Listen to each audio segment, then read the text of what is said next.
humanity stood silently in the Galactic Council's grand chamber, a vast hall that hummed with the energy of civilizations far older and more advanced than their own.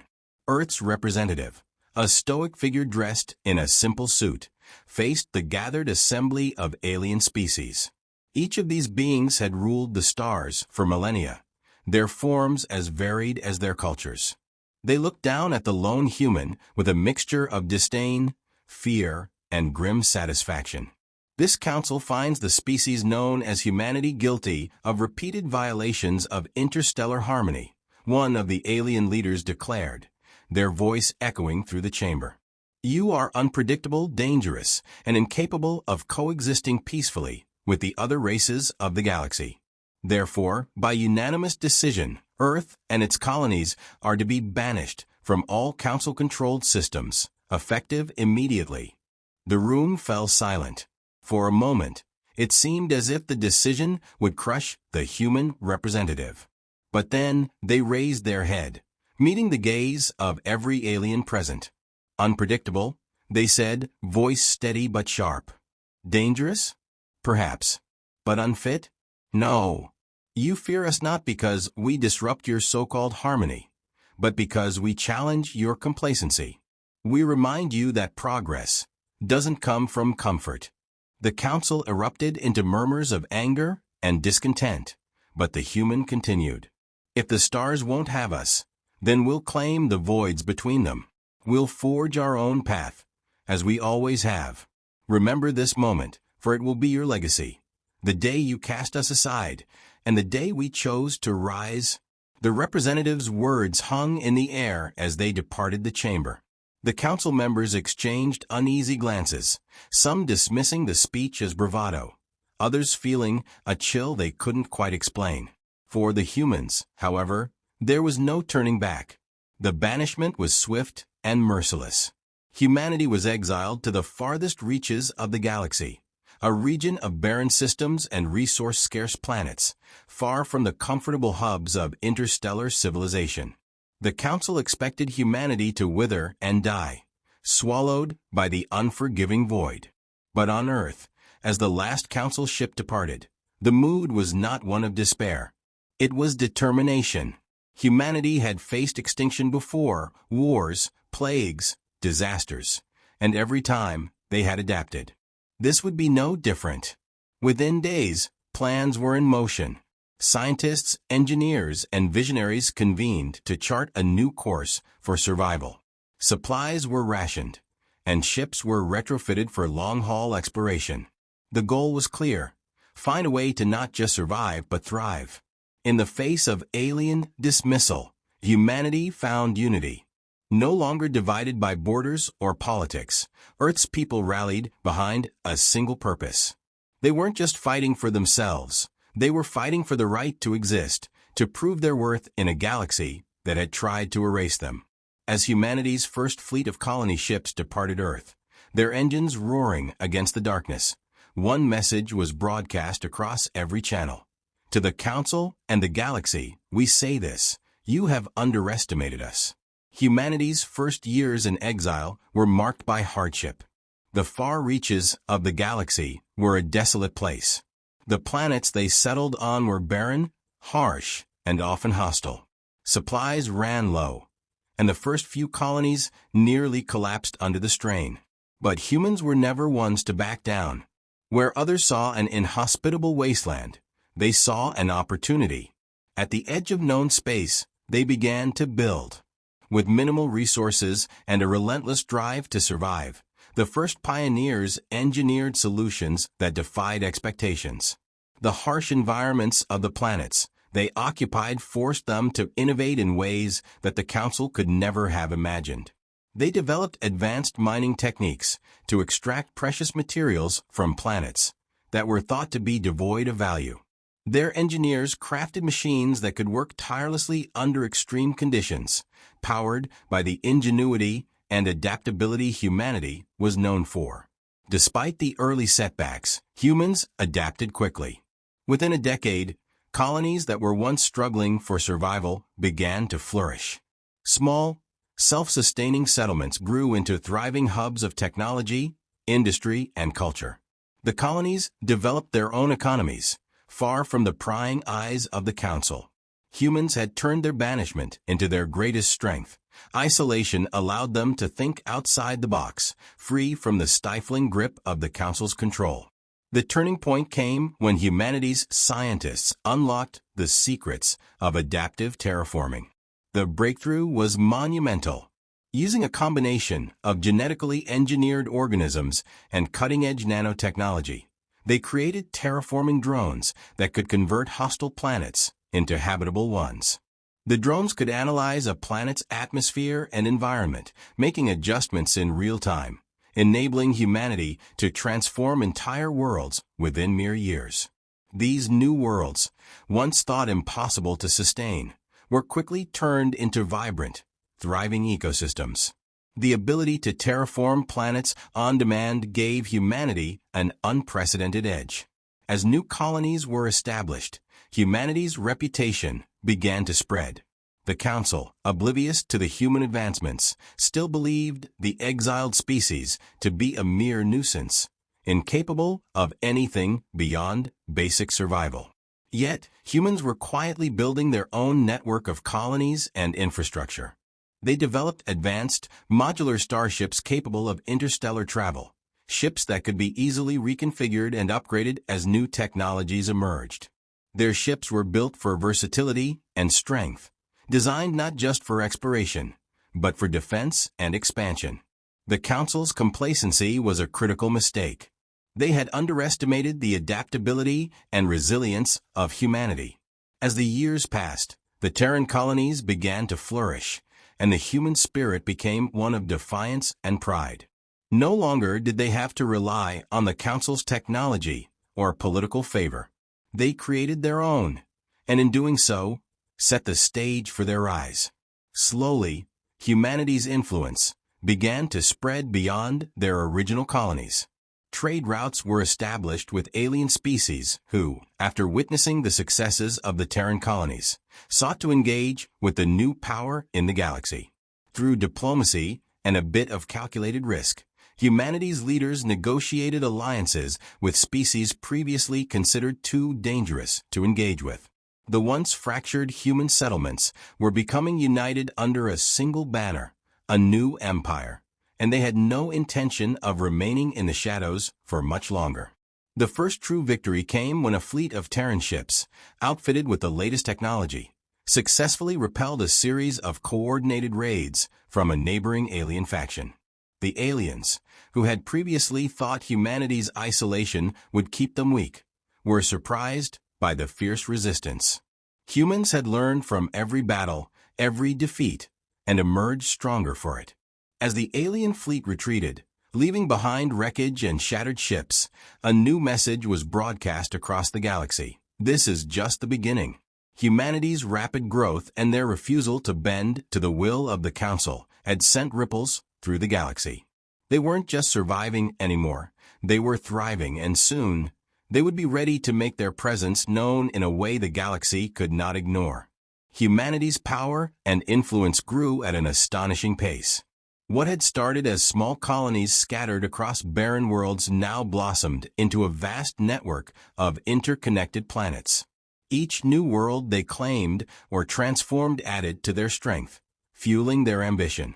The Terran Empire wasn't just surviving anymore, it was thriving. The technological advancements humanity had made were unlike anything seen before. Their mastery over adaptive AI allowed them to integrate alien technologies quickly and efficiently. Their starships were no longer crude designs thrown together in desperation, but sleek, efficient war machines capable of facing even the most powerful fleets. Modular and versatile, their ships could be reconfigured for a variety of purposes: combat, exploration, colonization. Anything the Empire needed, it could provide. Their weapons were unlike anything the Council species had ever seen, capable of dealing devastating blows with precision. The Terran military, once a ragtag force, had become a well-organized, professional army.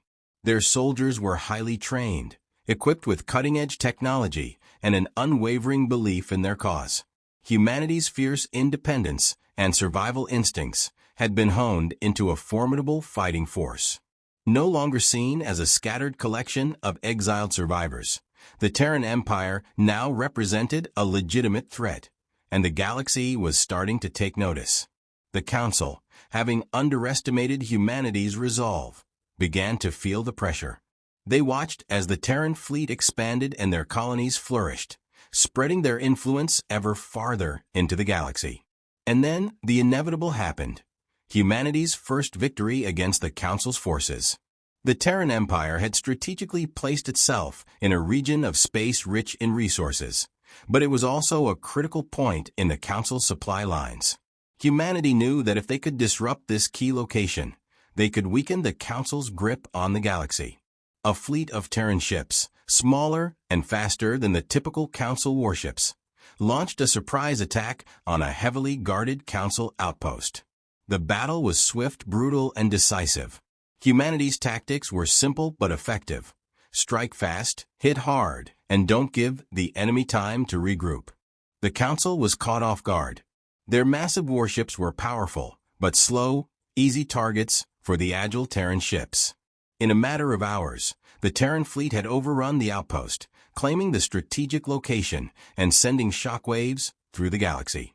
The news of the victory spread quickly, and with it, a new understanding of humanity's capabilities. The galaxy, once dismissive of humanity's rise, now had no choice but to recognize them as a force to be reckoned with. The Council, shaken by the loss, began to question their previous assumptions. But it was too late. Humanity had already proven itself in battle and had made it clear that it wasn't simply fighting for survival anymore. It was fighting for dominance. As the Terran Empire's reach expanded, they began to negotiate alliances with other alien races, offering them protection and technological advancements in exchange for resources and loyalty. The Council, once the undisputed authority in the galaxy, was now forced to contend with a rising power that would no longer bow to their rules. In the quiet corridors of the Council's chambers, whispers of humanity's growing strength were met with concern. Some Council members argued for a preemptive strike, hoping to crush the Terran threat before it could grow any larger. Others, more pragmatic, suggested diplomacy, acknowledging humanity's strength and trying to find a way to coexist. Humanity, however, wasn't interested in compromise. They had no intention of simply surviving in the shadows of the Council's empire. They had learned to create their own destiny. The rise of the Terran Empire was not about appeasing the old powers. It was about forging a new future, one where humanity would no longer be relegated to the fringes. And with each passing day, the gap between the Terran Empire and the Council grew wider. The Council could no longer ignore humanity. The Terran Empire was no longer just a rebellion on the edge of the galaxy. It was a powerful, thriving empire, and it would not be dismissed. The first victory had set the stage for something even bigger. Humanity had come to stay, and the galaxy would never be the same again. The galaxy, once so secure in its dominance, now found itself on the brink of change. Humanity had defied expectations, and their rise had become unstoppable. The Terran Empire, now a well-organized and rapidly expanding force, stood as a new power in the galaxy, one that would not simply be a footnote in history, but a major player. The Council, desperate to maintain its influence, could no longer ignore the human threat. Diplomacy was out of the question. Humanity had made it clear that they would never accept subjugation again. And so, the once thought unthinkable became the inevitable, a full-scale war. The Council's fleet, vast and technologically superior, set course to crush the Terran threat once and for all. It was a war the Council believed they could win. But the humans were no longer the helpless exiles they had been when the Council cast them aside. In the time since their banishment, they had forged a fighting force capable of facing even the most powerful fleets. Humanity had perfected their modular starships, capable of taking on any threat with versatility and precision. Their adaptability, once dismissed as weakness, had now become their greatest strength. When the Council ships arrived, they found themselves fighting not just an enemy, but an opponent who had studied their tactics, learned from their mistakes, and turned every advantage the Council held into a disadvantage. The first battle was a massacre for the Council. Their ships, though massive, were not equipped to deal with the relentless speed and unpredictability of the human fleets. The Terran warships struck from multiple angles, using guerrilla tactics to hit hard and fast, never giving the Council a chance to mount a proper defense. It wasn't a battle of strength alone. It was a battle of wits, of a species that had been forged in the fires of adversity and had learned how to turn every setback into an opportunity. In the heart of the conflict, humanity's AI systems played a critical role. No longer just tools, they were now strategic minds capable of predicting enemy movements and making real-time decisions on the battlefield. The Terran ships worked as one, coordinated and synchronized, making the best use of every resource and every ship. It was a display of unity and purpose that left the Council reeling. The war wasn't just about winning. It was about showing the galaxy that humanity had a new future, one that would not be defined by the Council's restrictions. After the Council's first defeat, the galaxy began to take notice. Other alien races, some who had once feared humanity's potential, now saw them as a rising power, one that could potentially challenge the established order. The Terran Empire's influence spread even further as more alliances were forged, new trade routes opened, and new technologies shared. Each victory, each strategic move reinforced humanity's place in the galaxy. They weren't just fighting to survive, they were fighting for dominance, and they would not stop until they had claimed it. In the Council chambers, panic set in. The once invincible leaders were now faced with the reality that their empire was on the verge of collapse. Their fleets had been humbled, their influence shattered, and their power slipping away. The question wasn't if humanity would succeed, it was when. With each passing day, the Terran Empire grew stronger, and the Council grew weaker. They had underestimated humanity once before, and now they faced the consequences of their hubris. Humanity's new empire, born from exile and driven by a relentless desire for freedom, was unstoppable. The galaxy would never return to the way it was before. The Terran Empire had not just reclaimed its place, it had forged a new path for itself and the species that had once been cast aside. The Council had failed to see the truth. Humanity was no longer just an outsider, a nuisance to be ignored. Humanity was the future, and the galaxy, for all its might, could do nothing to stop them.